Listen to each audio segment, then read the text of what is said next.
কখনো কি ভেবেছেন বই পড়ার জন্য যদি আলাদা সময় বের করতে না হয়, যদি আপনি কাজ করতে করতে জ্ঞান অর্জন করতে পারেন, তাহলে আপনার জন্য অডিও বুক আপনার যে উপকারে আসবে, এটা আপনাকে সময় বাঁচাবে, চোখের উপর চাপ কম পড়বে, মনোযোগ বাড়াবে এবং মানসিক চাপ কমাতে সহযোগিতা করবে। অডিও বুক আপনি ব্যস্ত সময়ে অডিও বুক শুনতে পারেন, ব্যায়াম করার সময় শুনতে পারেন, ঘুমানোর আগেও শুনতে পারেন।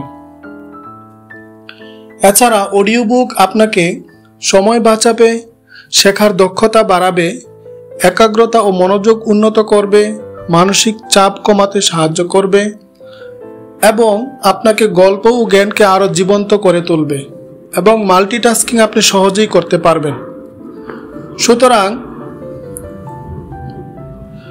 অডিও বুক মানে শুধু গান শোনা নয়, এটি শেখার এক নতুন ধারা। আপনি যদি সময়ের সদ্ব্যবহার করতে চান, তাহলে আজই শুরু করুন অডিও বুক শোনা। আজকে আমরা দারুণ একটি বই পড়ব। বইটি হচ্ছে রিচ ড্যাড পুর ড্যাড, অর্থাৎ ধনী বাবা এবং গরিব বাবা। ধনীরা তাদের সন্তানের টাকা পয়সার ব্যাপারে কি শেখায়, যা গরিব আর মধ্যবিত্ত শ্রেণী শেখায় না। বইটি রবার্ট টি কিওসাকি লিখেছেন। আর এই বইটি প্রথম মুদ্রণ হয়েছিল ফার্স্ট এডিশন 2004 সালে, সেকেন্ড এডিশন 2013 সালে। তো এই বইটি সম্পর্কে কয়েকজন মনীষী তাদের উক্তি ব্যক্ত করেছেন। উক্তিগুলো ছিল এরকম: আর্থিকভাবে উপরে উঠতে চাইলে আপনার রিচ ড্যাড পুর ড্যাড পড়া উচিত। আপনার অর্থনৈতিক ভবিষ্যতের জন্য এরা সাধারণ জ্ঞান ও বাজারে পর্যবেক্ষণ কাজে লাগবে। জিগলার। আরেকটা দিচ্ছি আমরা, ধনী হওয়া এবং ধনী থাকা সমস্ত আভ্যন্তরীণ জ্ঞান অর্জন করতে চাইলে এই বইটি পড়ুন। আপনার সন্তানদেরও একই কাজ করার জন্য ঘুষ দিয়ে প্রভাবিত করুন, এমনকি প্রয়োজনে টাকা দিয়ে। অর্থাৎ এই বইটি পড়ার জন্য বলা হয়েছে। Mark Victor Hansen. Rich dad poor dad আপনার অর্থের উপর প্রচলিত অন্যান্য বইয়ের মতো নয়। রিচ ড্যাড পুর ড্যাড সহজ পাঠ্য। এর আসল বক্তব্য খুবই সহজ, যেমন ধনী হবার জন্য একাগ্রতা আর সাহসের প্রয়োজন। হনলুল ম্যাগাজিন লিখেছিল। আরেকটা হচ্ছে, আমি শুধু ভাবি, আমি যখন অল্প বয়স্ক ছিলাম তখন যদি বইটি পড়তাম, অথবা আরো ভালো হতো যদি আমার বাবা মা এই বইটা পড়তেন। এটা সেই ধরনের বই যা আপনি কিনে আপনার সন্তানকে দেন, অথবা নাতি নাতনি দেখার সুযোগ হলে অতিরিক্ত কপি কিনে ফেলেন এবং তারা 8 বা 9 বছর বয়সে পৌঁছালে এটি আপনার দিক থেকে একটা অবশ্যই উপহার হয়। সুব্রন। রিচ ড্যাড পুর ড্যাডের বক্তব্য তাড়াতাড়ি ধনী হওয়া নয়। এর মাধ্যমে আপনি শিখতে পারবেন যে কিভাবে আপনার অর্থ সম্পর্কিত বিষয়ে দায়িত্ব নেবেন এবং টাকা পয়সার উপর নিয়ন্ত্রণ রেখে আপনার সম্পত্তি বাড়াবেন। এটা অবশ্যই পড়ুন যদি আপনার অর্থনৈতিক জ্ঞানকে উজ্জীবিত করতে চান। ডক্টর এড কোয়েল। আরেকজন লিখেছে, আমার মনে হয় যদি এই বইটা আমি 20 বছর আগে পড়তাম। লেরিসন clerk. Rich dad poor dad যারা তাদের ভবিষ্যতের অর্থনৈতিক ব্যাপারে নিয়ন্ত্রণে রাখতে চায়, তাদের প্রথম পদক্ষেপ। USA today. এগুলো ছিল বিভিন্ন মনীষীদের বক্তব্য। এই বইটি উৎসর্গ করা হয়েছে সমস্ত বাবা মায়েদের, কারণ তারাই সন্তানের সত্যিকারের শিক্ষক।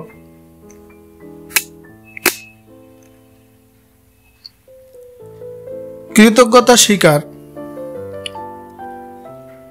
যখন এতগুলো লোককে ধন্যবাদ দেওয়ার দরকার, তখন কিভাবে শুধুমাত্র একজনকে ধন্যবাদ বলা যায়?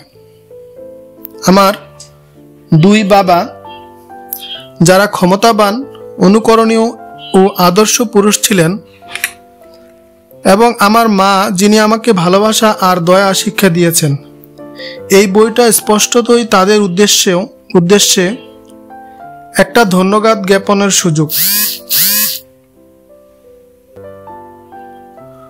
তবু এই বইটাকে বাস্তবে পরিণত করার জন্য যারা সম্পূর্ণ সরাসরিভাবে যুক্ত, তাদের মধ্যে রয়েছে আমার স্ত্রী কিম, যে আমার জীবন সম্পূর্ণ করেছে।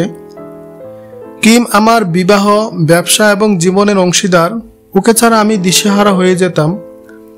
কিমের বাবা বিল মেয়ার এবং মা ইউনিকেও অনেক ধন্যবাদ এইরকম একজন প্রতিভাময়ী কন্যাকে বড় করার জন্য। আমি শেরন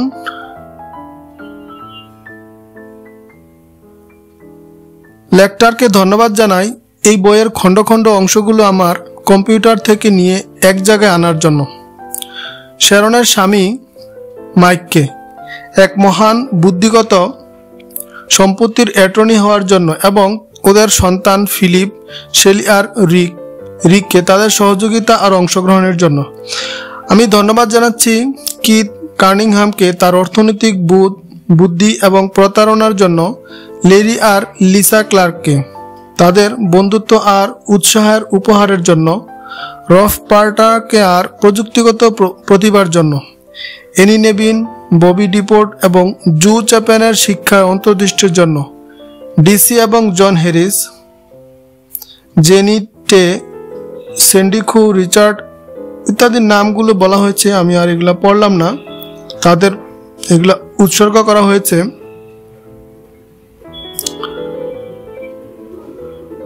তো আমরা দ্বিতীয় চলে যাচ্ছি সূচিপত্রে।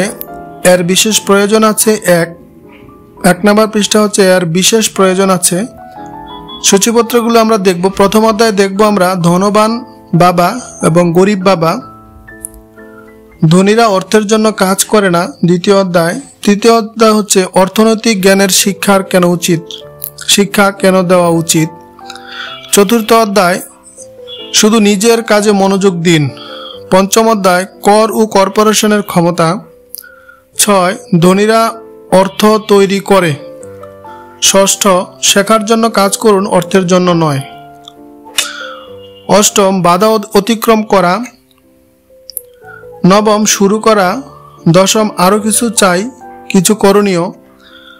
আর উপসংহারে রয়েছে কি করে একজন শিশুর কলেজের লেখাপড়া মাত্র $7,000 দেওয়া যায়।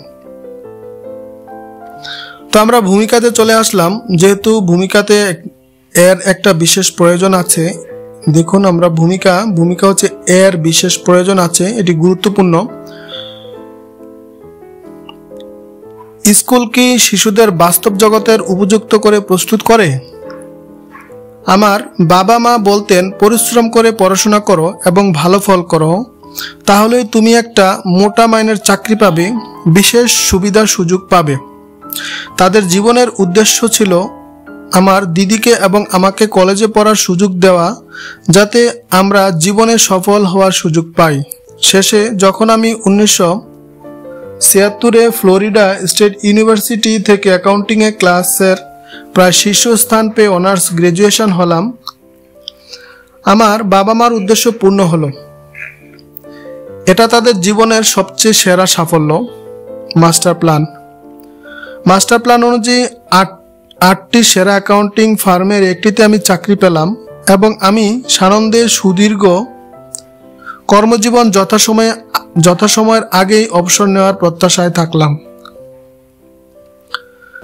আমার স্বামী মাইকেলও ছিলেন একই পথের পথিক। আমরা দুজনেই এসেছিলাম পরিমিত রোজগারের কঠোর পরিশ্রমী পরিবার থেকে। কাজের ক্ষেত্রে প্রচণ্ড মূল্যবোধ বিশ্বাসী। মাইকেল অনার্স নিয়ে গ্র্যাজুয়েশন পাশ করেছিল, বরং সে 2 বার ডিগ্রি নিয়েছিল, একবার ইঞ্জিনিয়ার হিসাবে আরেকবার আইন স্কুল থেকে। সে ওয়াশিংটন ডিসির পেটেন্ট আইনে বিশেষজ্ঞ, একটি বিখ্যাত ল ফার্ম শীঘ্রই তাকে চাকরিতে নিযুক্ত করেছিল। তার ভবিষ্যৎ উজ্জ্বল মনে হয়েছিল, কারণ তার কর্মজীবনে উন্নতির পথ সুনির্দিষ্ট ছিল এবং তাড়াতাড়ি অবসর গ্রহণের সুনিশ্চয়তাও ছিল। যদি আমরা কর্মজীবনের সফল হয়েছিলাম কিন্তু যেমন আশা করেছিলাম ঠিক তা হয়নি। সঠিক কারণে আমরা বহুবার চাকরি বদল করেছি, তাই আমরা কোনো পেনশনের সুবিধা অর্জন করতে পারিনি। আমাদের অবসর গ্রহণের পুঁজিও শুধু আমাদের ব্যক্তিগত যোগদানের সাহায্যেই বৃদ্ধি পাচ্ছে।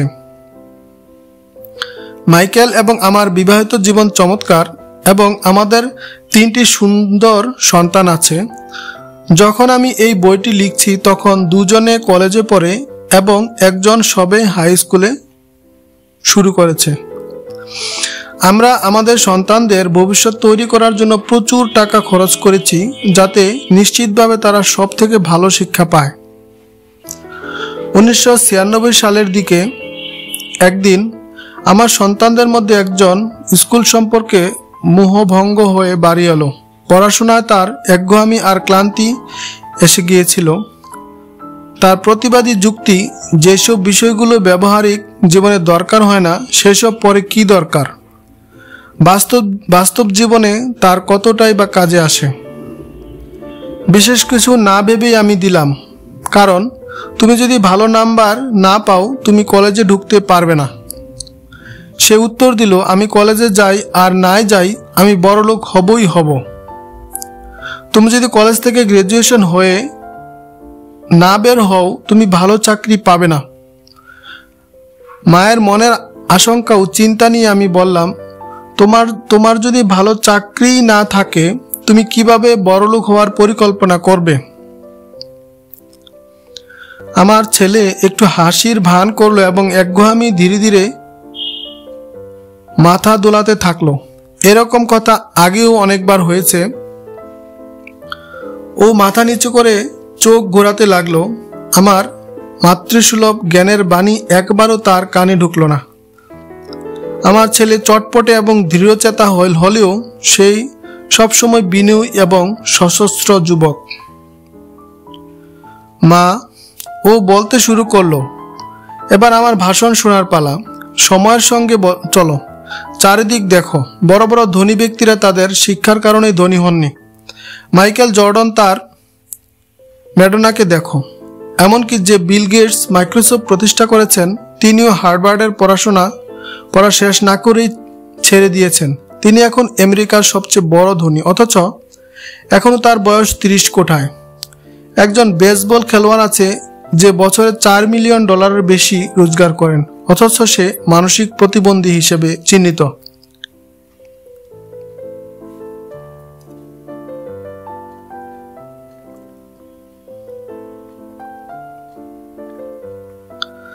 আমরা দুজনেই অনেকক্ষণ চুপচাপ ছিলাম।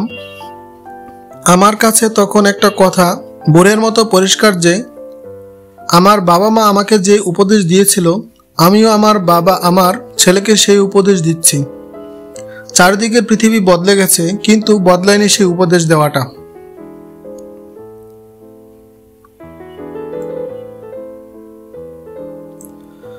ভালো শিক্ষা পাওয়া এবং ভালো নম্বর পাওয়া আজকাল আর সাফল্য সুনিশ্চিত করে না। আমার সন্তানরা ছাড়া কেউ তা লক্ষ্য করেছে বলে মনে হয় না। সে বলতে থাকলো, মা, আমি তোমার আর বাবার মতো অত পরিশ্রম করে কাজ করতে চাই না। তোমরা অনেক অর্থ উপার্জন করেছ। আমরা একটা বিশাল বাড়িতে থাকি যেখানে অনেক দামি আসবাবপত্র আছে। আমি যদি তোমার পরামর্শ মেনে চলি আমার শেষটাও তোমার মতো হবে, শুধু আরো ট্যাক্স দেওয়ার জন্য পরিশ্রমের উপর পরিশ্রম এবং শেষ অবধি ধার করে তার পরিসমাপ্তি।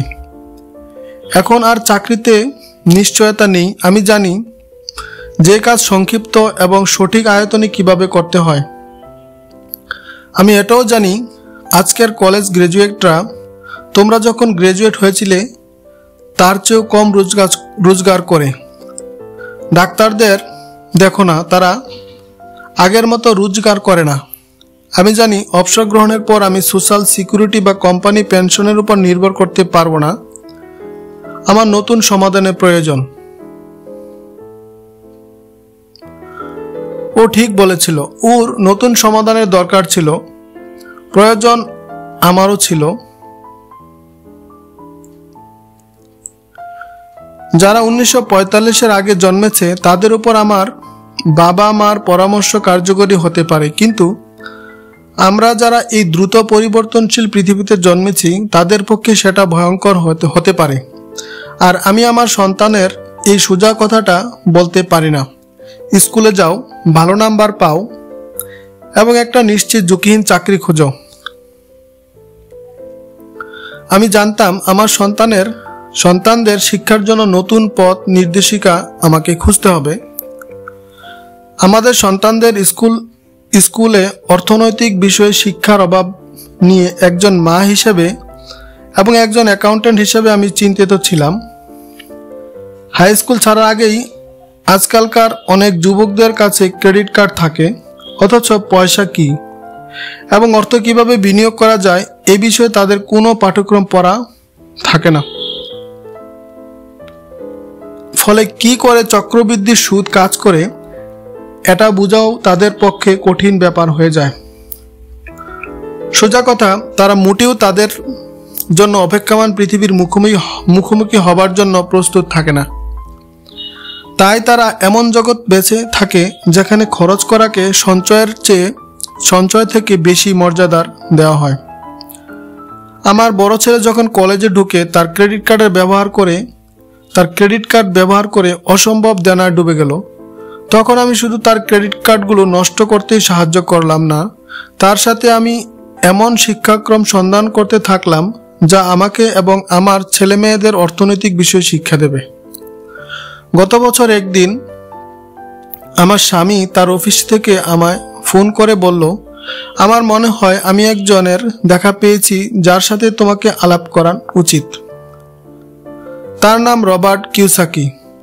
উনি একজন ব্যবসায়ী এবং বিনিয়োগকারী। উনি এখানে একটা শিক্ষণীয় বিষয়ের উপর পেটেন্টের জন্য আবেদন করেছেন। আমার মনে হয় ঠিক এই বিষয়টাই তুমি খুঁজছিলে।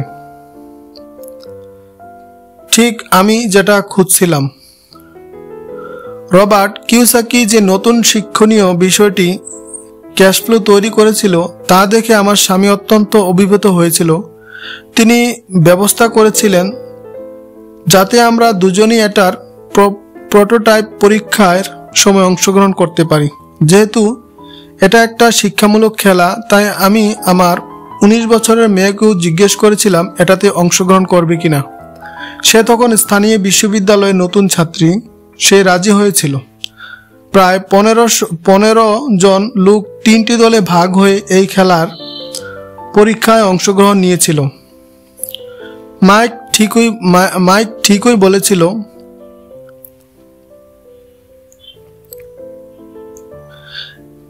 এটাই সে শিক্ষণীয় বিষয় যার খোঁজে আমি ছিলাম, কিন্তু এতে একটা মোচড় ছিল। এটা একটা রঙ্গচঙ্গে মনোপলি বোর্ডের মতো দেখতে, আর মাঝখানে একটা বড়সড় সুসজ্জিত ইঁদুর আছে। মনোপলির সঙ্গে তফাৎ এই যে এতে দুটি রাস্তা আছে, একটি ভিতরে আরেকটি বাহিরে। খেলাটির উদ্দেশ্য হলো ভিতরের রাস্তা থেকে বেরিয়ে আসা, যার নাম রবার্ট দিয়েছেন রেস বা ইঁদুর দৌড়, এবং বাহিরের রাস্তাতে পৌঁছানোর যার নাম ফাস্ট ট্র্যাক বা দ্রুত পথ। ফাস্ট ট্র্যাককে বাস্তব জীবনের ধনীরা যেরকমভাবে খেলে রবার্ট তার অনুকরণ করে প্রয়োগ করেছিলেন। রবার্ট তারপর রেড রেস এর অর্থ সঠিকভাবে বর্ণনা করেছিলেন। আপনি যদি মাঝারি শিক্ষিত এবং কঠোর পরিশ্রমী লোকদের জীবন লক্ষ্য করেন তাহলে দেখবেন তারা একই ধরনের রাস্তা অনুসরণ করে। শিশু জন্মায় এবং স্কুলে যায়। শিশু যখন স্কুলে গিয়ে ভালো ফল করে, মাঝামাঝি থেকে ভালো নাম্বার পায় এবং একটা কলেজে ভর্তি হওয়ার সুযোগ পায়, তার বাবা মা গর্বিত এবং উত্তেজিত হন। শিশুটি গ্রাজুয়েট হয়, হয়তো কোনো গ্রাজুয়েট স্কুলে যায় এবং ঠিক যেমন পরিকল্পনা ছিল তাই করে, অর্থাৎ একটা নিশ্চিত নিরাপদ চাকরির খোঁজে। ছেলে এবং মেয়েটি ডাক্তার হিসেবে বা আইনজ্ঞ হিসেবে সেরকম চাকরিও পেয়ে যায়, অথবা আর্মিতে যোগ দেয় বা সরকারি চাকরি পায়, সাধারণত ছেলে বা মেয়েটি টাকা রোজগার করতে শুরু করে। প্রচুর ক্রেডিট কার্ড আসতে থাকে আর শুরু হয়ে যায় কেনাকাটা করার বেহিসাবি ব্যয়। হাতে প্রচুর অর্থ থাকায় সে তার মতো অন্যান্য অল্প বয়সীদের সঙ্গে প্রিয় জায়গাগুলোতে যায়, মেলামেশা করে, বন্ধু বান্ধব এবং কখনো কখনো বিয়েও করে। জীবন তার উত্তেজনায় ভরপুর। ছেলে মেয়ে দুজনেই এখন চাকরি করে, দুজনেই রোজগার আশীর্বাদের মতো। তারা সাফল্যের স্বাদ অনুভব করে, তাদের ভবিষ্যৎ ও উজ্জ্বল দেখায়। তারা স্থির করে একটা বাড়ি, গাড়ি, টেলিভিশন কেনার, ছুটি নেওয়ার এবং সন্তানদের জন্ম দেওয়ার আনন্দের হাট বসে। অর্থের প্রয়োজন প্রচণ্ড বেড়ে যায়। সুখী দম্পতি স্থির করে তাদের কর্মজীবন ও অত্যন্ত গুরুত্বপূর্ণ এবং তারা আরও পরিশ্রম করতে শুরু করে যাতে তাদের পদোন্নতি ঘটে এবং মাইনে বাড়ে। দ্বিতীয় সন্তান জন্ম নেয় এবং আরও বড় বাড়ির প্রয়োজন হয়ে পড়ে। তারা আরও পরিশ্রম করে আরও ভালো কর্মীতে পরিণত হয় এবং নিজেকে চাকরিতে একান্তভাবে উৎসর্গ করে দেয়। তারা বিশেষভাবে দক্ষ হওয়ার জন্য আবারও বিভিন্ন ট্রেনিং স্কুলে যায় যাতে করে আরও কর্মক্ষেত্রে আরও বেশি পারদর্শী হয়ে রোজগার বাড়াতে পারে। তারা আরেকটা অন্য চাকরিও নিতে চায় তাদের আয় বাড়াতে, ঠিকই, কিন্তু তার সঙ্গে বাড়ে তাদের আয়করের সীমানাটাও। বাড়তে থাকে তাদের নতুন বড় বাড়ির স্থাবর সম্পত্তিজনিত কর, সোশ্যাল সিকিউরিটিজনিত কর এবং আরও অন্যান্য কর। তারা তাদের বিশাল অঙ্কের মাইনেটা দেখে আর ভাবে সব টাকাগুলো যাচ্ছে কোথায়। তারা কয়েকটা মিউচুয়াল ফান্ড কেনে এবং মুদিখানার জিনিসপত্রও ক্রেডিট কার্ডে কেনে। ছেলেমেয়েরা 5 থেকে 6 বছর বয়সে পৌঁছালে তাদের কলেজের জন্য সঞ্চয় করাও প্রয়োজন হয়ে দাঁড়ায়। এইভাবে সেই সুখী দম্পতি যারা 35 বছর আগে জন্মেছিল এখন তাদের কর্মজীবনটা আটকে পড়েছে রেসের জালে। তারা কাজ করতে থাকে আর কোম্পানির মালিকের জন্য সরকারকে ট্যাক্স বা কর দেবার জন্য যেই তাদের মর্টগেজ দিচ্ছে, ব্যাংক তাদের মর্টগেজ দিচ্ছে তার জন্য এবং ক্রেডিট কার্ডের জন্য। তারপর তারা নিজেদের সন্তানদের উপদেশ দিতে থাকে, ভালো করে পড়াশোনা করো, ভালো নাম্বার পাও এবং একটা নিশ্চিত চাকরি অথবা জীবিকা অর্জনের উপায় বেছে নাও। তাদের অর্থ সম্বন্ধে কোনো শিক্ষাই হয় না। তাদের সরলতা থেকে যারা লাভবান হচ্ছে তাদের কাছ থেকে যৎসামান্য শিক্ষা পায়। তারা সারা জীবন পরিশ্রম করতে থাকে।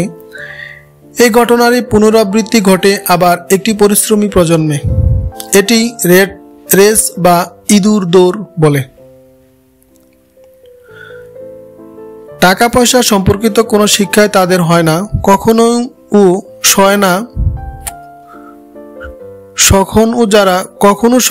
যারা তাদের থেকে লাভবান হয় তাদের থেকে কিছু শিক্ষা পান, যার ফলে তারা সারাটা জীবন প্রচণ্ড পরিশ্রম করে থাকেন। এক প্রজন্ম থেকে আরেক প্রজন্ম এই চলতে থাকে। একেই ইঁদুর দৌড় বলা হয়। এই রেট রেস থেকে বেরোবার একমাত্র উপায় হলো অ্যাকাউন্টিং অ্যান্ড ইনভেস্টমেন্ট। এই দুই বিষয়কে আপনার দক্ষতা সুনিশ্চিত করা। অবশ্য এই দুইটি বিষয়ে দক্ষতা অর্জন সবচেয়ে কঠিন কিনা তা তর্ক সাপেক্ষ। আমি এইটা দেখে বেশ অবাক হলাম যে একসময় একজন প্রতিষ্ঠিত সিপিএ হিসাবে রবার্ট গিগ এই অ্যাকাউন্টিং ফার্মে কাজ করতেন, অথচ সে একই বিষয়ে অত্যন্ত মজার এবং উত্তেজনাপূর্ণভাবে শেখাচ্ছিলেন। শেখানোর পদ্ধতিতে এমন মোড়ক পড়ানো হয়েছিল যে আমরা যখন মন দিয়ে ইঁদুর দৌড় থেকে বেরিয়ে আসার জন্য চেষ্টা করছিলাম, এটা ভুলে গিয়েছিলাম যে আমরা কিছু শিখেছি, খেলছি না। খুব তাড়াতাড়ি একটা শিক্ষামূলক পরীক্ষা এক আনন্দ সন্ধ্যায় রূপান্তরিত হয়। আমার মেয়ে আমার সঙ্গে এমন সব বিষয়ে কথা বলতে লাগলো যা আমার আগে কোনোদিনও আলোচনা করেনি। সে খেলা খেলতে একটা আয়ের স্টেটমেন্ট এবং ব্যালেন্স শিটের প্রয়োজন হয়। একজন অ্যাকাউন্টেন্ট হিসাবে সেই খেলা আমার কাছে সহজ ছিল। তাই আমার মেয়েকে এবং আমার টেবিলের অন্যান্যদের যারা এই বিষয়ে কিছু বোঝে না তাদের সাহায্য করার মতো আমার ছিল। সেই দিন ইঁদুর দৌড় খেলার সমস্ত দলগুলোর মধ্যে আমি প্রথম এবং একমাত্র লোক যে ওই খেলার ধাঁধা থেকে বেরিয়ে আসতে পেরেছিলাম। আমি মাত্র 50 মিনিটের মধ্যে বাইরে এসে গিয়েছিলাম, যদিও খেলাটা প্রায় 3 ঘন্টা ধরে চলছিল। আমার টেবিলে একজন ব্যাংকার, একজন ব্যবসায়ী মালিক এবং একজন কম্পিউটার প্রোগ্রামার ছিলেন। অ্যাকাউন্টিং এবং ইনভেস্টিং এর এত কম জ্ঞান আমায় বিচলিত করেছিল, কারণ এই বিষয়গুলো তাদের জীবনে অত্যন্ত গুরুত্বপূর্ণ। আমি ভাবছিলাম তাদের বাস্তব জীবনে নিজেদের অর্থনৈতিক ব্যাপার তারা কিভাবে পরিচালনা করে। আমার 19 বছরের মেয়ে কেন পারছে না বুঝতে পারি, কিন্তু এরা সবাই সাবালক, অন্ততপক্ষে আমার মেয়ের বয়সের 2 গুণ। এদের তো বোঝা উচিত। আমি রেড রেস থেকে বেরিয়ে আসার পর 2 ঘন্টা যাবৎ দেখছিলাম কিভাবে আমার মেয়ে এবং এইসব সচ্ছল শিক্ষিত পূর্ণবয়স্করা তাদের ছক্কা ফেলছেন এবং মার্কার সাজাচ্ছেন। তারা এত বেশি শিখছে বলে যদিও আমি খুশি হয়েছিলাম, কিন্তু বিচলিত হয়েছিলাম এই দেখে যে সাধারণ অ্যাকাউন্টিং এবং ইনভেস্টিং এর বুনিয়াদ সম্পর্কেও তারা কত কিছু জানে না। তাদের আয় স্টেটমেন্ট এবং ব্যালেন্স শিট সম্পর্কে বুঝতে অসুবিধা হচ্ছিল। তারা যেভাবে সম্পত্তি কিনছিল এবং বিক্রি করছিল তাদের মনে রাখতে অসুবিধা হচ্ছিল যে প্রতিটি লেনদেনে তাদের মাসিক ক্যাশ ফ্লোর টাকা রোজগারের উপর প্রভাব ফেলতে পারে। আমি ভাবছিলাম বাস্তব জীবনে কত কোটি লোক আছে যারা অর্থনৈতিক সমস্যা নিয়ে লড়াই করে, শুধুমাত্র তারা কোনো একদিন এই বিষয়ে শিক্ষা পায়নি বলে। আমি মনে মনে ভাবছিলাম যে ভাগ্যিস ওরা মজা পাচ্ছে আর এই জন্যই খেলাটা উপভোগ করছে। প্রতিযোগিতা শেষ হওয়ার পর রবার্ট আমাদের 15 মিনিট সময় দিয়েছিল নিজেদের মধ্যে ক্যাশ ফ্লো নিয়ে আলোচনা আর সমালোচনা করার।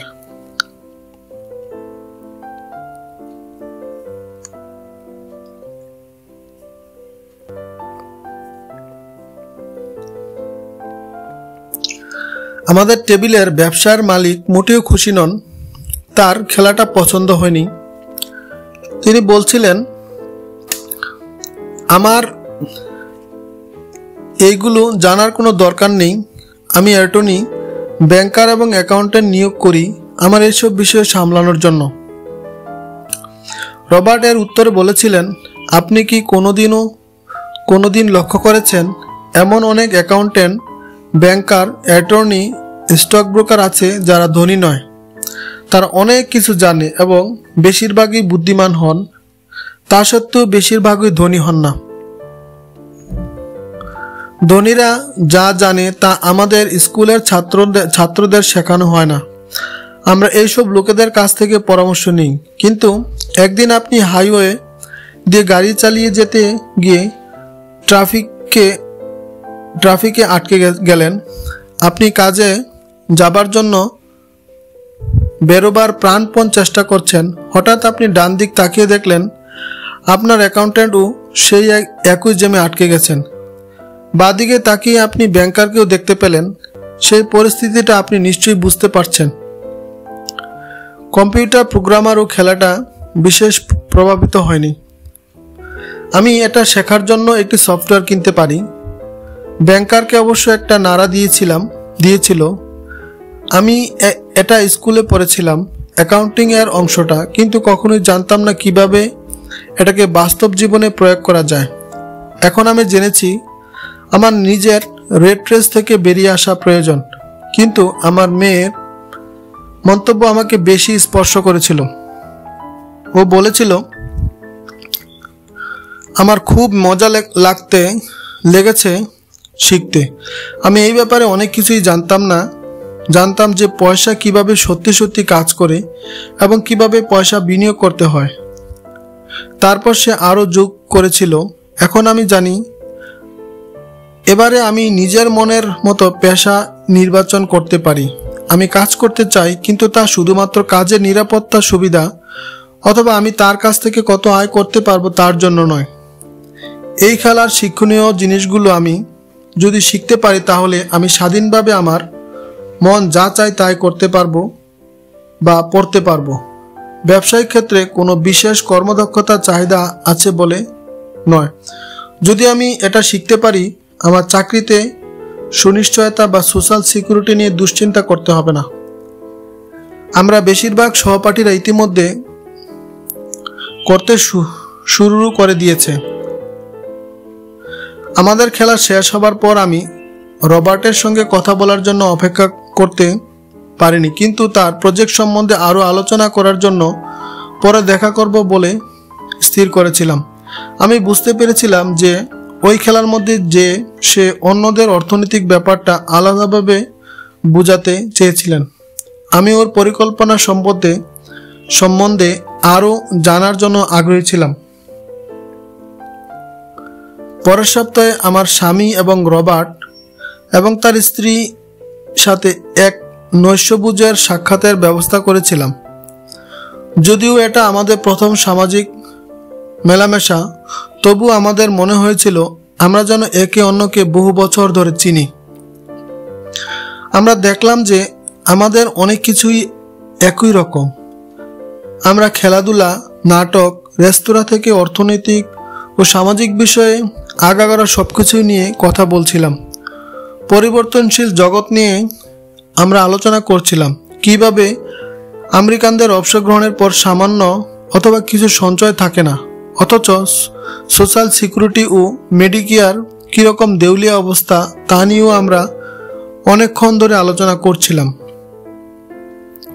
৭৫ মিলিয়ন বেবি বুমারদের অবসর গ্রহণের সময় কি আমাদের সন্তানদের তার দাম দিতে হবে? আমরা ভাবছিলাম পেনশন পরিকল্পনার উপর নির্ভর করে থাকা এতখানি ঝুঁকিপূর্ণ। সাধারণ লোক যদি তা উপলব্ধি করতে পারত। রবার্টের প্রাথমিক চিন্তার কারণ ছিল আমেরিকা এবং সারা পৃথিবী বিত্তবান এবং বিত্তহীন ব্যক্তির মধ্যে ক্রমবর্ধিত ব্যবধান। যিনি নিজে স্বশিক্ষিত এবং স্বপ্রতিষ্ঠিত এন্টারপ্রেনর সমস্ত পৃথিবী ঘুরে রবার্ট বিনিয়োগ করেছিলেন এবং ৪৭ বছর বয়সেই অবসর গ্রহণে সক্ষম হয়েছিলেন। তার সন্তানদের জন্য আমরা যে উদ্বিগ্ন ছিল উনি তাই নিয়ে উদ্বিগ্ন ছিলেন। তাই উনি অবসর জীবন ছেড়ে এবার এসে কাজ শুরু করেছিলেন। উনি জানতেন পৃথিবী বদলে গেছে, কিন্তু শিক্ষার কোনো পরিবর্তন আসেনি। রবার্টের মতে ছেলেমেয়েরা পুরনোপন্থী শিক্ষা ব্যবস্থার বছরের পর বছর কাটায় এবং এমন সব বিষয়ে শিক্ষা পায় যা তারা কোনোদিনও কোথাও কাজে লাগাতে পারে না। নিজেদের তারা এমন এক পৃথিবীর জন্য তৈরি করে যার আর কোনো অস্তিত্বই নেই। উনি মনে করতেন আজকের দিনে আপনার সন্তানের জন্য ভয়ঙ্কর উপদেশ হওয়া উচিত, স্কুলে যাও, ভালো নাম্বার পাও, এটা একটি নিশ্চিত নিরাপদ চাকরি খোঁজো। এটা পুরনো ও বাজে উপদেশ হয়ে গেছে। যদি আপনি এশিয়া, ইউরোপ এবং দক্ষিণ আমেরিকায় কি হচ্ছে তা দেখতে পান, তাহলে আপনিও আমার মতো চিন্তিত হবেন। তিনি বিশ্বাস করতেন এটা বাজে উপদেশ, কারণ আপনি যদি আপনার সন্তানদের জন্য আর্থিকভাবে সুনিশ্চিত ভবিষ্যৎ চান, তারা পুরনো নিয়ম অনুযায়ী চলতে পারবে না। এটা খুবই ঝুঁকির কাজ হবে। আমি জিজ্ঞেস করেছিলাম, পুরনো নিয়ম বলতে আপনি কি বোঝাতে চাইছেন? জীবনে খেলায় আমার মতো লোকেরা আপনাদের থেকে আলাদা নিয়মাবলী মেনে চলে। তিনি বলেছিলেন, যখন একটা প্রতিষ্ঠান সংক্ষিপ্তকরণ অর্থাৎ ডাউনসাইজিং ঘোষণা করে তখন কি হয়? লোক ছাঁটাই হয়। আমি বললাম, পরিবারগুলো আক্রান্ত হয়, বেকারত্ব বৃদ্ধি পায়। ঠিক আছে, কিন্তু প্রতিষ্ঠানটির কি হয়, বিশেষ করে শেয়ার বাজারে যদি এটি পাবলিক লিমিটেড কোম্পানি হয়?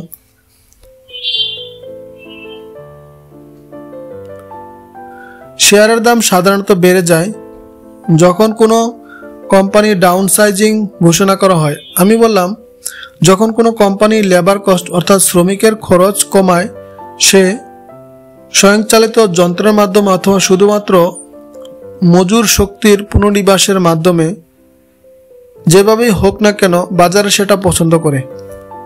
ঠিক তাই তিনি বলেছিলেন।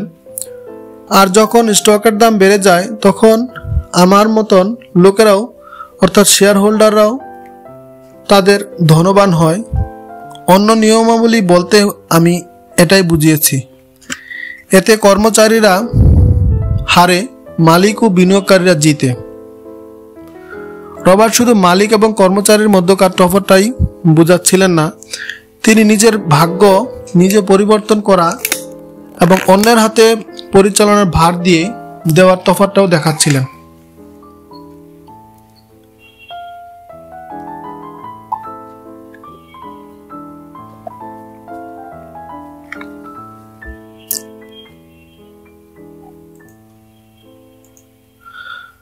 কিন্তু বেশিরভাগ লোকের পক্ষে এই ব্যাপারটা বোঝা শক্ত। আমি বললাম, তারা শুধু ভাবে এটাই ঠিক না, এজন্য শিশুকে সরলভাবে ভালো শিক্ষা পাও বলাটা বোকামি।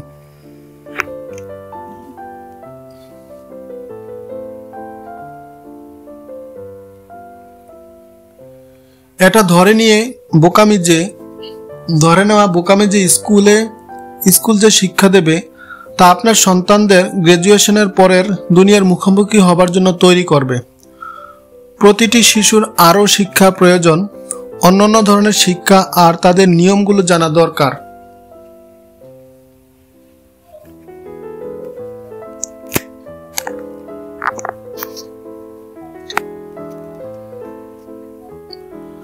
পয়সা কড়ির একটা নিয়ম আছে যা ধনীরা খেলে থাকে এবং টাকা কড়ি আর এক রকম নিয়ম আছে যা বাকি 95% লোক খেলে। অর্থাৎ এই 95% লোক এই নিয়মগুলো শেখে তাদের বাড়িতে এবং স্কুলে। এ কারণে আজকের দিনে একটা শিশুকে সরলভাবে বলা, ভালো করে পড়াশোনা করো এবং চাকরি খোঁজো, অত্যন্ত ঝুঁকিপূর্ণ। আজকের দিনে একটা শিশুর তার বাস্তবধর্মী শিক্ষা প্রয়োজন এবং বর্তমান ব্যবস্থা তা দিতে অক্ষম। ক্লাসে কয়টা কম্পিউটার আছে অথবা স্কুলে কত অর্থ ব্যয় করছে এসব আমি গ্রাহ্য করি না। শিক্ষা ব্যবস্থা যে বিষয় সম্বন্ধে নিজেই কিছু জানে না তা শেখাবে কি করে? তাহলে কিভাবে বাবা মায়েরা তাদের সন্তানকে এমন কিছু শেখাবে যা তাদের স্কুলে শেখানো হয় না? আপনি কিভাবে একটা শিশুকে অ্যাকাউন্টিং শেখাবেন? তাদের একঘেঁষে লাগবে না। আর যেখানে আপনি নিজেই ঝুঁকি বিমুখ, আপনি কিভাবে বা তাকে অর্থ বিনিয়োগ করা শেখাবেন? আমি ঠিক করেছিলাম আমার ছেলে মেয়েদের জীবনে নিরাপদভাবে খেলার শিক্ষা দেওয়ার চেয়ে বুদ্ধি প্রয়োগ করে খেলার শিক্ষা দেওয়াই সবচেয়ে ভালো। আমি রবার্টকে জিজ্ঞেস করেছিলাম, তাহলে কিভাবে আপনি একটা শিশুকে অর্থ সম্বন্ধে এবং সেসব নিয়ম নিয়ে বিষয় নিয়ে আমরা আলোচনা করলাম সেসব শেখাবেন? কিভাবে একটা বাবা মার কাছে সহজ করে যায় যখন তারা নিজেরাই বিষয়টা বুঝে না? তিনি বলেছিলেন, আমি এই বিষয়ে একটা বই লিখেছি। বইটি কোথায়? আমার কম্পিউটারে। বহু বছর ধরে ওখানে এলোমেলোভাবে আছে। আমি মাঝে মাঝে তথ্য যোগ করি, কিন্তু সবকিছু একসাথে করার সুযোগ আমার এখনো হয়নি। আমার অন্য বইটা বেস্ট সেলার হওয়ার পরও আমি এটা লিখতে শুরু করি, কিন্তু আমার নতুন বইটা কখনো শেষ হয়নি, টুকরো টুকরো হয়ে রয়েছে। আর সত্যি এটি খণ্ডে খণ্ডে ছিল। সমস্ত ছড়ানো তথ্যগুলো পড়ার পর আমি ঠিক করলাম এমন কিছু বিশেষত্ব আছে যা বিশেষত এই পরিবর্তনের সময় সবার সঙ্গে ভাগ করা জরুরি। আমি রবার্টের বইয়ের সহলেখিকা হতে রাজি হলাম। আমি তাকে জিজ্ঞেস করলাম কতখানি অর্থ বিষয়ক শিক্ষা একটা শিশু প্রয়োজন বলে তিনি মনে করেন। তিনি বলেন, তা নির্ভর করবে শিশুটির উপর। তিনি অনেক কম বয়সে জানতেন যে তিনি ধনী হতে চান। তিনি যথেষ্ট ভাগ্যবান ছিলেন, কারণ একজন ধনী প্রতিম ব্যক্তির সান্নিধ্যে তিনি পেয়েছিলেন।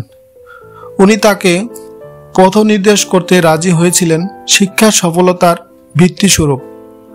রবার্ট বলেছিলেন, যেমন পুঁথিগত বিদ্যার দক্ষতা অপরিহার্য, তেমনি আর্থিক দক্ষতা এবং যোগাযোগ রক্ষা করার দক্ষতারও প্রয়োজন আছে। এরপর এলো রবার্টের দুই বাবার গল্প, একজন ধনী এবং অন্যজন দরিদ্র, যা তার সারা জীবনের অর্জিত সমস্ত দক্ষতার ব্যাখ্যা দেয়। দুই বাবার বৈপরীত্য একটা গুরুত্বপূর্ণ চিত্র উপস্থাপিত করে। এই বইকে সমর্থন করা, সম্পাদন করা এবং তথ্যাদি একত্রিত করার ভার আমি নিয়েছিলাম। অ্যাকাউন্টেন্টরা এই বই তাদের পাঠ্য বইয়ের জ্ঞান দূরে সরিয়ে রাখেন এবং খোলা মনে রবার্টের উপস্থিতি তত্ত্ব গ্রহণ করেন। যদিও এর মধ্যকার অনেকগুলো তথ্য সর্বজন গ্রহীত, অ্যাকাউন্টিং এর মূল নীতিগুলোর ভিত্তিকেই নাড়া দিয়ে প্রশ্ন তোলে। কিন্তু সঙ্গে প্রকৃত বিনিয়োগকারীরা কিভাবে তাদের বিনিয়োগের সিদ্ধান্তকে বিশ্লেষণ করবে তার মর্ম উপলব্ধি করতেও সাহায্য করে। বাবা মা হিসাবে আমরা যখন সন্তানকে উপদেশ দেই, স্কুলে যাও, মন দিয়ে পড়াশোনা করো এবং ভালো চাকরি জোগাড় করো, আমরা বেশিরভাগ এটা একটা সংস্কারের থেকেই বলি। এটি বরাবর সঠিক কাজ ছিল। যখন আমরা প্রথম রবার্টের সাথে দেখা হয়, ওর কল্পনা বা ধারণা আমাকে শুরুতে চমকে দিয়েছিল। দুজন বাবার সান্নিধ্যে প্রতিপালিত হওয়ার তার দুটো আলাদা উদ্দেশ্য জন্য সংগ্রাম করার শিক্ষা হয়েছিল। তার শিক্ষিত বাবা তাকে একটি প্রতিষ্ঠানের কাজ করতে উপদেশ দিতেন, তার ধনী বাবা উপদেশ দিতেন প্রতিষ্ঠানটির মালিক হতে। জীবনের এই দুটো পথের জন্য শিক্ষার প্রয়োজন, কিন্তু শিক্ষার বিষয়গুলো সম্পূর্ণ আলাদা। ওর শিক্ষিত বাবা ওকে উৎসাহিত দিতেন বুদ্ধিমান হবার, আর ধনীবান বাবা রবার্টকে উৎসাহ দিতেন বুদ্ধিমান লোককে চাকরি দেওয়ার জন্য। হাওয়াই স্টেটের শিক্ষা বিভাগের সুপারিনটেন্ডেন্ট 17 বছর বয়স পর্যন্ত তুমি ভালো নাম্বার না পেলে ভালো চাকরি পাবে না, এই সাবধান বাণী রবার্টের উপর সামান্যই প্রভাব ফেলতে পেরেছিল। তিনি ইতিমধ্যে জেনে গিয়েছিলেন যে তার বৃত্তি হবে কোনো প্রতিষ্ঠানের মালিক হওয়া, প্রতিষ্ঠানের জন্য কাজ করা নয়। বস্তুত একজন বিজ্ঞ এবং দৃঢ় প্রতিজ্ঞ হাই স্কুলের পথ প্রদর্শক উপদেষ্টা না থাকলে রবার্ট হয়তো কলেজেই যেতেন না, একথা তিনি স্বীকার করেন। তিনি নিজের সম্পত্তি তৈরি করার জন্য উন্মুক্ত ছিলেন, কিন্তু শেষ অবধি তিনি বুঝেছিলেন যে কলেজ শিক্ষাও তার পক্ষে লাভদায়ক হবে। সত্যি বলতে এই বইয়ের উদ্দেশ্য বোধহয় আজকালকার বেশিরভাগ বাবা মায়েদের পক্ষে একটু বেশি ধরাছোঁয়ার বাইরে এবং সম্পূর্ণ মৌলিক। কিছু বাবা মায়েরা সন্তানদের স্কুলে রাখতে যথেষ্ট কঠিন সময়ের মুখোমুখি হতে হচ্ছে, কিন্তু এই পরিবর্তনশীল সময়ের আলোতে বাবা মা হিসাবে আমাদের প্রয়োজন নতুন আর সাহসী উদ্দেশ্যগুলোকে আরও খোলা মনে গ্রহণ করা, শিশুদের কর্মচারী হতে উৎসাহিত দেওয়া, তাদের সারা জীবন ধরে ন্যায্যের বেশি কর বা ট্যাক্স দিতে উপদেশ দেওয়ার মতো। এতে অন্যের পেনশনের আশ্বাস থাকতেও পারে, আবার নাও থাকতে পারে। এটা সত্যি যে ট্যাক্সই হচ্ছে ব্যক্তি বিশেষের সবচেয়ে বড় খরচ।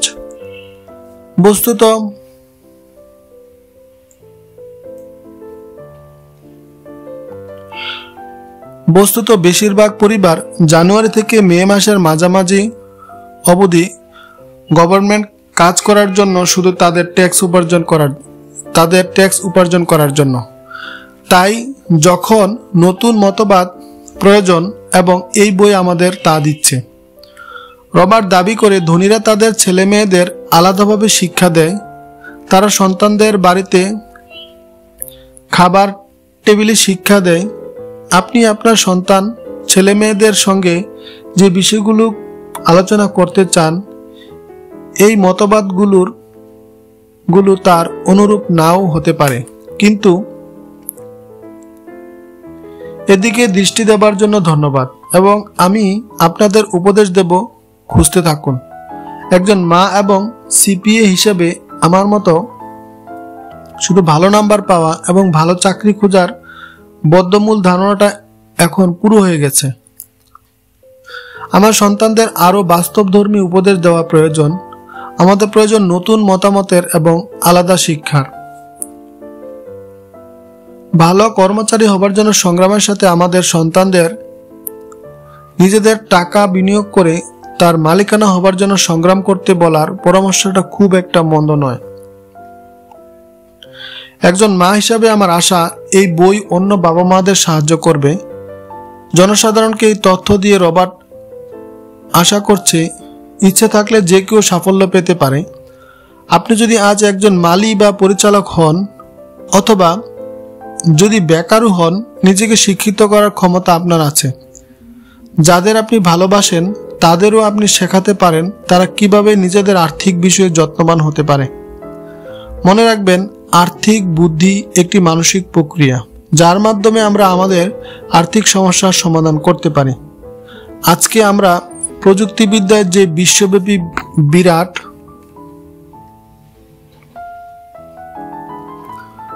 অথবা বলা যায় বিগত দিন যা মুখোমুখি হতে হয়েছে তার থেকেও কারোর হাতে জাদুদণ্ড নেই, কিন্তু একটা বিষয় সুনিশ্চিত, যে পরিবর্তন আমাদের সামনে অপেক্ষা করছে তা আমাদের বর্তমান বাস্তবের বাইরে।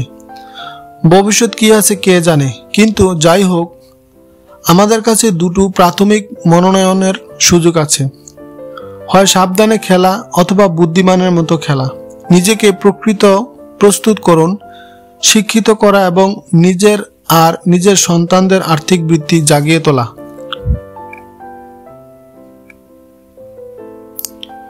শ্যারন লেকটার।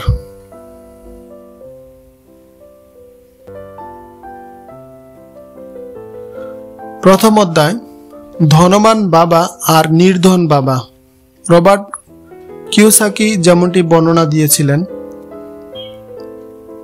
আমার দুজন বাবা ছিলেন, একজন ধনবান, অন্যজন নির্ধন। একজন খুবই উচ্চশিক্ষিত এবং বুদ্ধিমান, তার পিএইচডি ডিগ্রি ছিল এবং তিনি 4 বছর প্রাক স্নাতক পড়া 2 বছরই কম সময় সম্পূর্ণ করেছিলেন। তারপরও তিনি আরও পড়াশোনার জন্য স্ট্যানফোর্ড ইউনিভার্সিটিতে, ইউনিভার্সিটি অফ শিকাগো এবং নর্থ ওয়েস্টার্ন ইউনিভার্সিটিতে গিয়েছিলেন। এই সমস্ত শিক্ষা লাভের জন্য উনি সম্পূর্ণ ছাত্রবৃত্তি পেয়েছিলেন। আমার অন্য বাবা 8ম শ্রেণী পর্যন্ত পড়াশোনা শেষ করেননি। তারা দুজনেই সারা জীবন পরিশ্রম করে কর্মজীবনে সফল হয়েছিল। দুজনেই প্রচুর রোজগার করেছেন। তবু একজন সারা জীবন সংগ্রাম করেছিলেন, অন্যজন হাওয়াইয়ের সব থেকে ধনীদের মধ্যে একজন হয়েছিলেন। একজন মারা যাওয়ার সময় কোটি কোটি ডলার তার পরিবার দান ও চার্চের জন্য রেখে গেছেন, অন্যজন বাকি রেখে গেছেন শুধু দেনা। তারা দুজনেই দৃঢ়চেতা, আকর্ষণীয় এবং প্রভাবশালী ব্যক্তি ছিলেন। দুজনেই আমাকে পরামর্শ দিয়েছিলেন, কিন্তু তারা একই ধরনের পরামর্শ দেননি। দুজনেই দৃঢ়ভাবে শিক্ষায় বিশ্বাস করতেন, কিন্তু তারা একই শিক্ষার পাঠ্যক্রম অনুমোদন করেননি। আমার যদি একজন বাবা থাকতো, তবে তার উপদেশ আমাকে হয় গ্রহণ করতে হতো অথবা বর্জন করতে হতো। দুজন বাবা উপদেশ দেওয়ার জন্য থাকায় দুটো বিপরীতধর্মী মতামত শুনে আমার বিকল্প পছন্দের সুযোগ ছিল। একটা মতবাদ ধনী ব্যক্তির আর একটা গরিব ব্যক্তি। একটা অথবা অন্যটা সরলভাবে গ্রহণ বা বর্জন না করে আমি এই নিয়ে আরো ভাবনা চিন্তা করতাম আর দুটো তুলনা করতাম এবং তারপর নিজের জন্য বেছে নিতাম। সমস্যাটা হলো, এই ধনবান ব্যক্তিটি তখনও ধনী হয়নি, নির্ধন ব্যক্তিটি তখনও গরিব নয়। দুজনেই তাদের কর্মজীবন সবে শুরু করছিল এবং দুজনেই অর্থ এবং পরিবার নিয়ে সংগ্রাম করছিল, কিন্তু টাকা পয়সার বিষয়ে তাদের দৃষ্টিভঙ্গি ছিল সম্পূর্ণ আলাদা। উদাহরণস্বরূপ, এক বাবা বলতেন, অর্থের প্রতি ভালোবাসা সমস্ত নষ্টের মূল।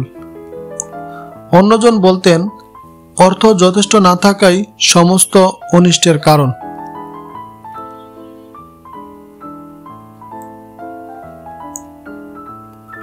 দুজন ধীরচরিত্রের বাবা থাকায় এবং দুজনই আমাকে প্রভাবিত করায় একজন অল্প বয়সী ছেলে হিসেবে আমি মুশকিলে পড়েছিলাম।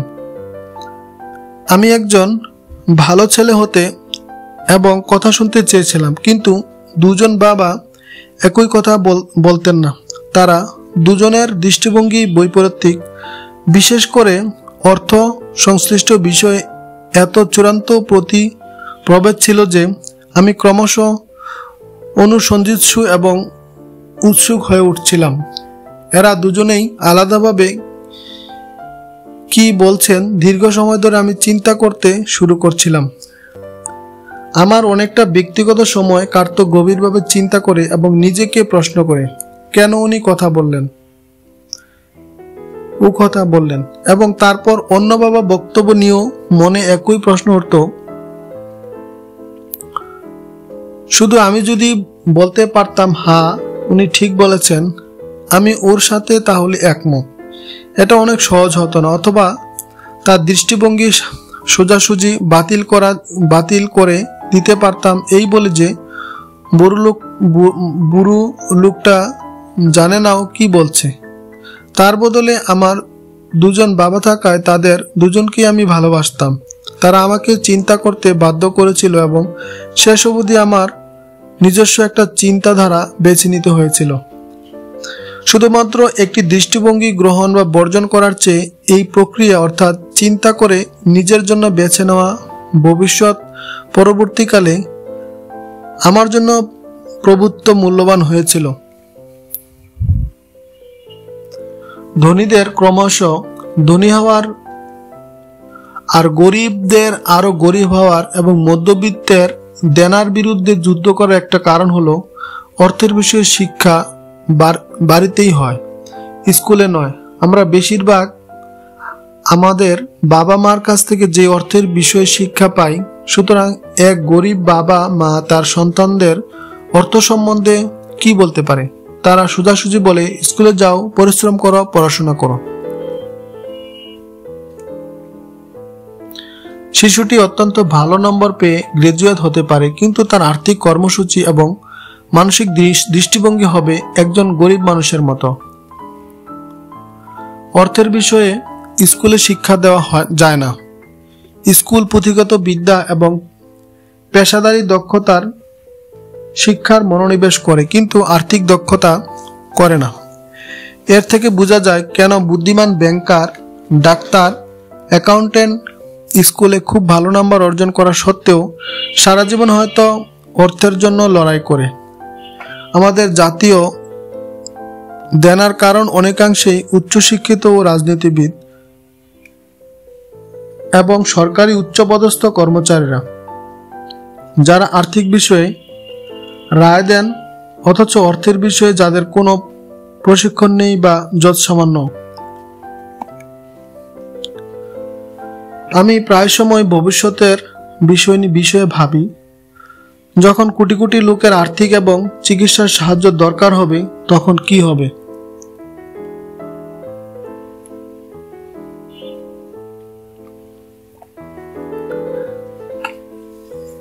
তারা তাদের পরিবার অথবা সরকারের উপর সাহায্যের জন্য নির্ভর হবে। যখন মেডিকেয়ার আর সোশ্যাল সিকিউরিটি ভাড়ায় শূন্য হয়ে যাবে, তখন কি হবে? কি করে একটা জাতি বাঁচবে যদি তার শিশুদের অর্থ সংক্রান্ত শিক্ষা দেওয়ার ভার এমন সব বাবা মার উপর লাগাতার ন্যস্ত করা হয়, তাদের মধ্যে বেশিরভাগই এখনই দরিদ্র বা দরিদ্র হতে চলেছে। যেহেতু আমার দুজন প্রভাবশালী বাবা ছিলেন, আমি তাদের দুজনের কাছ থেকেই শিখেছিলাম। আমার দুই বাবার উপদেশ নিয়ে আমি চিন্তা ভাবনা করতে হতো এবং তা করতে গিয়ে আমি মানুষের জীবনের উপর তার চিন্তাধারার প্রভাবের এক মূল্যবান অন্তর্দৃষ্টি লাভ করেছিলাম। যেমন আমার এক বাবার বলার অভ্যাস ছিল, আমার এটা করার সামর্থ্য নেই। অন্য বাবা এই কথাগুলো ব্যবহার করতে নিষেধ করতেন। তিনি বলতেন, আমার কিভাবে এটা করার সামর্থ্য হবে? এটা ছিল মত এবং অন্যটা প্রশ্ন। একজন সমস্যাটাতেই ঢুকতে দিচ্ছিলেন না এবং অন্যজন চিন্তা করতে বাধ্য করাচ্ছেন। আমার তাড়াতাড়ি বড়লোক হওয়ার সম্ভাবনাযুক্ত বাবা ব্যাখ্যা করতেন যে আমার করার সামর্থ্য নেই। এই কথাগুলো স্বয়ংক্রিয়ভাবে বলতে থাকলে আমার মগজ কাজ করা বন্ধ করে দেয়। কিন্তু নিজেকে প্রশ্ন করলে আমার কিভাবে এটা করার সামর্থ্য হবে? তোমার মগজকে কাজের মধ্যে ঢুকিয়ে দেবে। তিনি একবার একথা বলতে চাননি যে তুমি যা যা চাও সেসব কেন। তিনি মস্তিষ্ককে খাটাবার ব্যাপারে অত্যন্ত গোড়া ছিলেন। তিনি এটাকে সমপেক্ষ ক্ষমতাশীল কম্পিউটার মনে করতেন।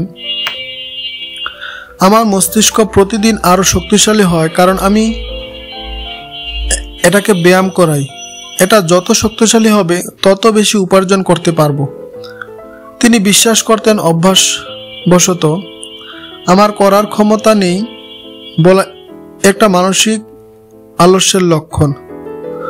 যদিও দুজন বাবাই কঠিন পরিশ্রম করতেন, আমি লক্ষ্য করেছিলাম একজন বাবার পয়সা সংক্রান্ত ব্যাপারে মগজটাকে ঘুম পাড়িয়ে দেওয়ার অভ্যাস ছিল, আর অন্যজন অভ্যাস ছিল মগজটাকে খাটানোর।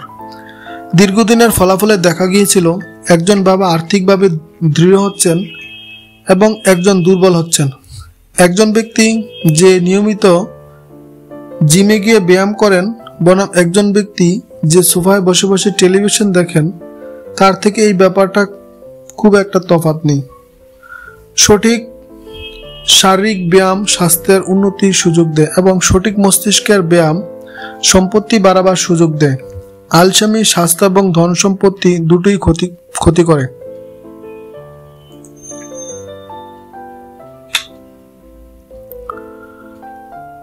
আমার দুই বাবার চিন্তাধারা একদমই আলাদা।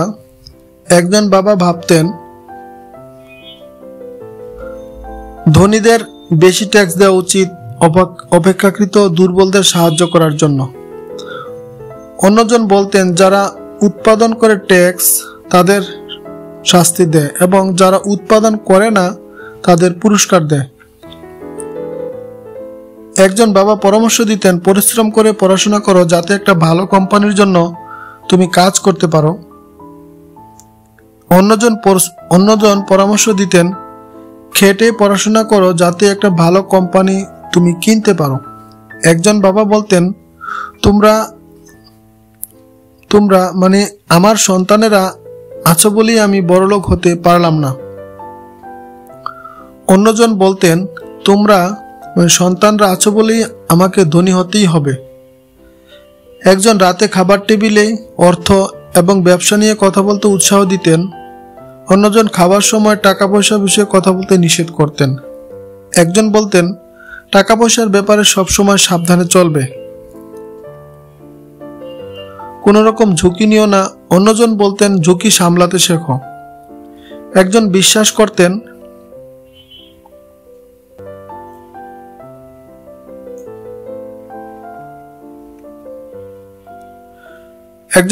করতেন আমাদের বাড়িটা আমাদের সবথেকে বড় বিনিয়োগ এবং আমাদের সবথেকে বড় সম্পত্তি। অন্যজন বিশ্বাস করতেন আমার বাড়ি একটা দায় এবং আমি তোমার বাড়ি সবথেকে বড় বিনিয়োগ হয়, তাহলে তোমরা বিপদে অবশ্যম্ভাবী। দুজন বাবাই সময় মতো বিল মিটিয়ে দিতেন, তবু একজন বিল মেটাতে প্রথমে, আরেকজন বিল মেটাতেন শেষে।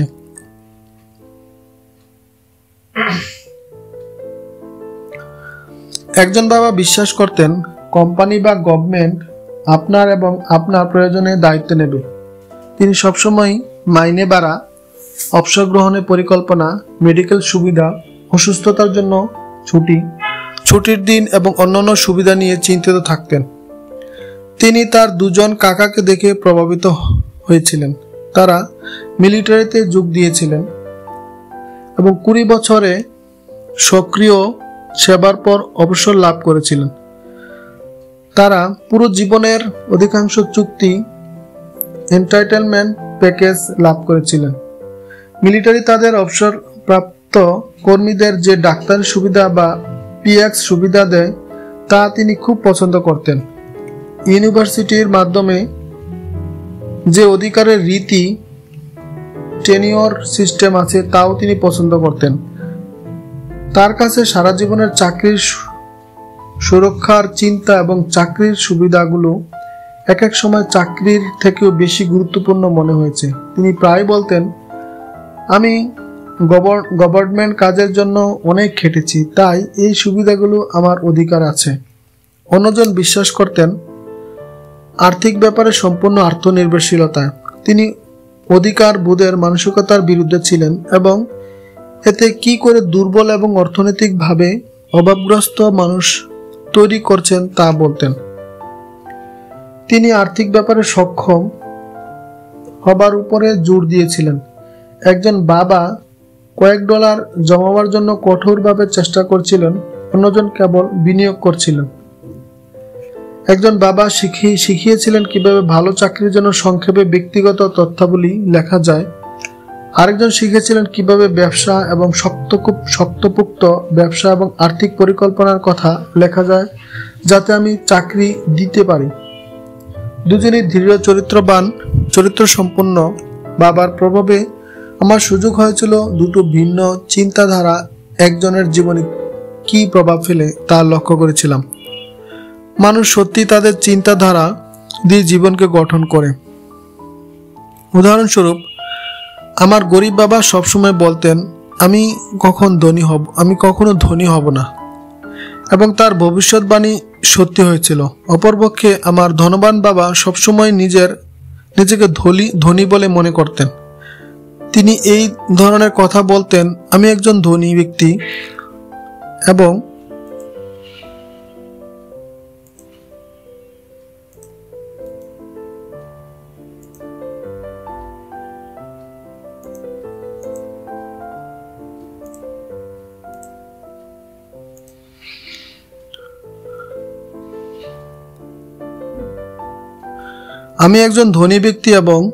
ধনী ব্যক্তিরা এরকম করে না।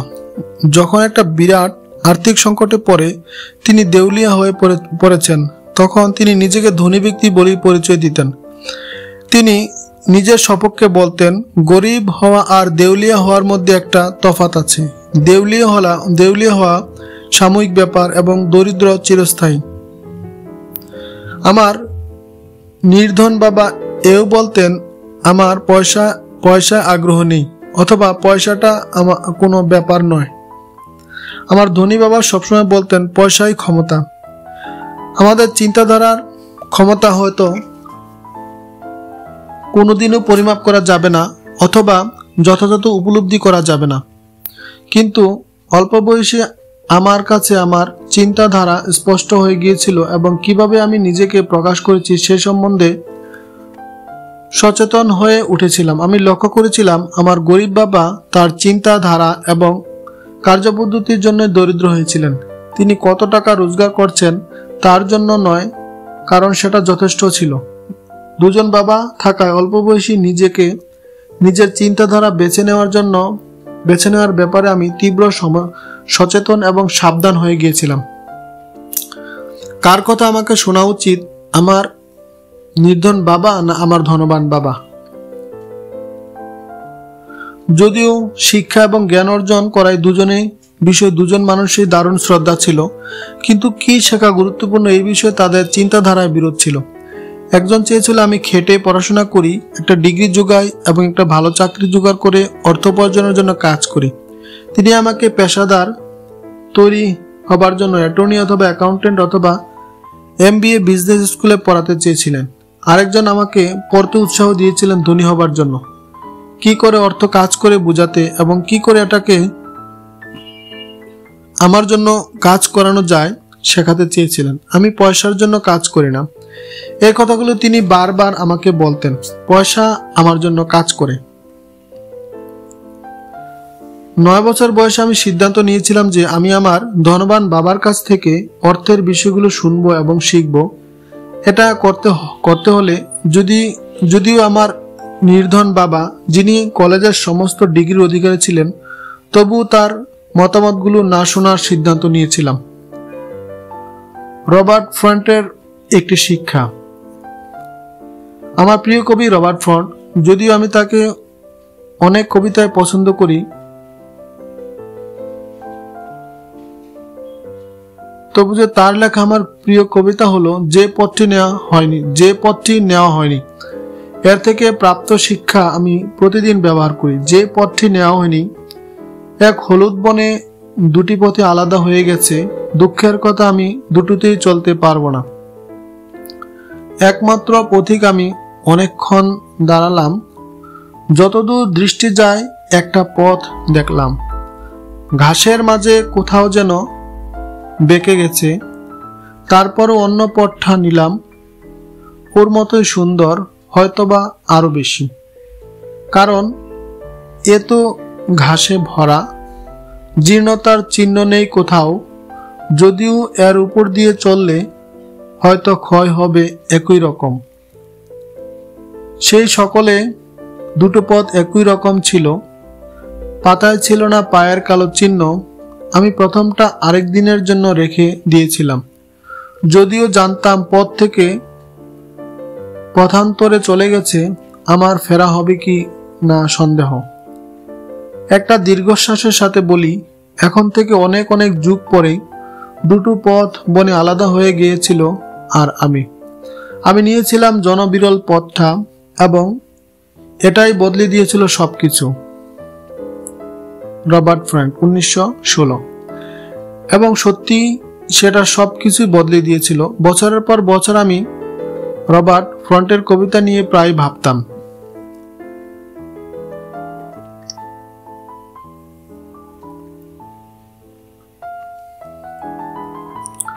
আমার উচ্চশিক্ষিত বাবার উপদেশ এবং অর্থের প্রতি দৃঢ়ভঙ্গি মেনে নেওয়ার আমার পক্ষে অত্যন্ত বেদনাদায়ক সংকল্পটাই আমার বাকি জীবনকে আকার দিয়েছিল।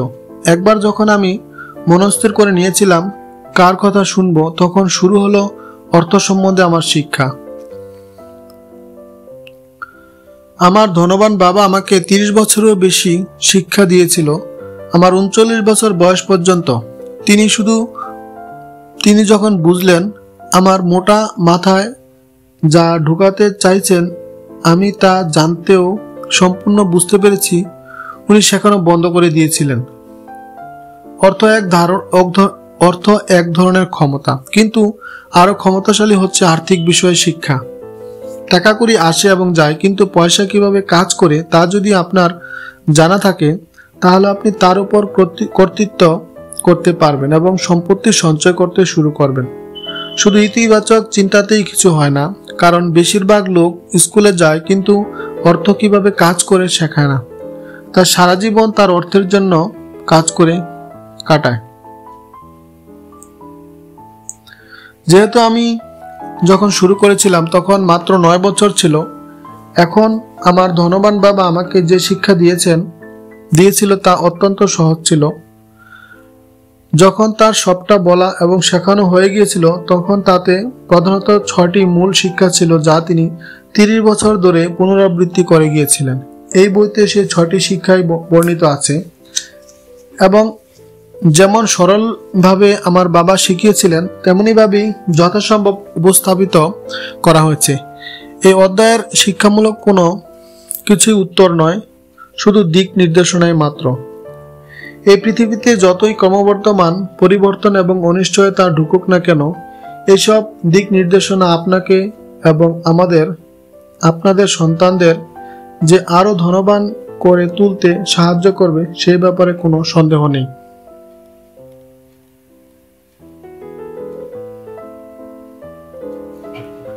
শিক্ষা 1, ধনীরা অর্থের জন্য কাজ করে না। শিক্ষা 2, অর্থনৈতিক সাক্ষরতা প্রয়োজন কেন। শিক্ষা 3, নিজের ব্যবসায় মন দিন। শিক্ষা 4, ট্যাক্সের ইতিহাস এবং কর্পোরেশনের ক্ষমতা। শিক্ষা 5, ধনী অর্থ আবিষ্কার করে। শিক্ষা 6, শেখার জন্য কাজ করুন, অর্থের জন্য নয়।